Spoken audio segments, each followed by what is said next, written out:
ഇന്ന് ഈ വീഡിയോയിൽ ഡിസ്കസ് ചെയ്യുന്നത് 15-12-2025 നോട്ടിഫിക്കേഷൻ വരാനിരിക്കുന്ന Kerala water authority draughtsman grade 2 or overseer grade 2. അപ്പൊ ആദ്യം നമ്മൾ ഇതിന്റെ ക്വാളിഫിക്കേഷൻ ആണ് നോക്കുന്നത്. അപ്പൊ ഇതിന്റെ ക്വാളിഫിക്കേഷൻ എന്ന് പറയുമ്പോൾ ITI ഡ്രാഫ്റ്റ്സ്മാൻ സിവില് അതോടൊപ്പം തന്നെ ഡ്രാഫ്റ്റ്സ്മാൻ മെക്കാനിക്കൽ പഠിച്ച ആൾക്കാർക്ക് ഈ പോസ്റ്റിന് അപ്ലൈ ചെയ്യാൻ പറ്റും.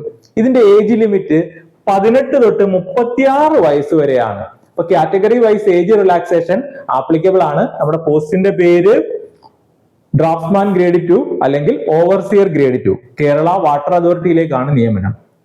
അപ്പോൾ ഇതിന്റെ വേക്കൻസീസ് ആന്റിസിപ്പേറ്റഡ് ആണ്. അപ്പം വരുന്ന വേക്കൻസി, അതായത് ഇനി വരുന്ന വേക്കൻസി എല്ലാം ഈ ലിസ്റ്റിൽ നിന്നായിരിക്കും എടുക്കുന്നത്. ഓക്കെ, അപ്പൊ നമുക്ക് ഇതിന്റെ പ്രീവിയസ് അഡ്വൈസ് ഡീറ്റെയിൽസ് ഒന്ന് നോക്കാം. അപ്പൊ അന്നത്തെ കാറ്റഗറി നമ്പർ ഒന്ന് ശ്രദ്ധിക്കുക. 485/2020 ആണ്. അന്ന് എത്ര പേരാണ് അപ്ലൈ ചെയ്തത്?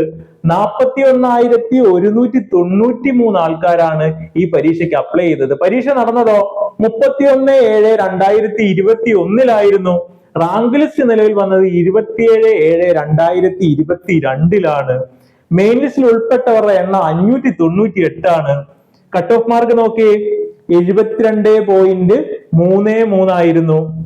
ദെൻ ലാസ്റ്റ് അഡ്വൈസ് നടന്നത് 26/7/2025 ഇതുവരെ 503 പേർക്കാണ് നിയമനം നടന്നത്. റാങ്ക് ലിസ്റ്റിന്റെ അവസ്ഥ എന്താണ്? റാങ്ക് ലിസ്റ്റ് എക്സ്പയർ ആയി.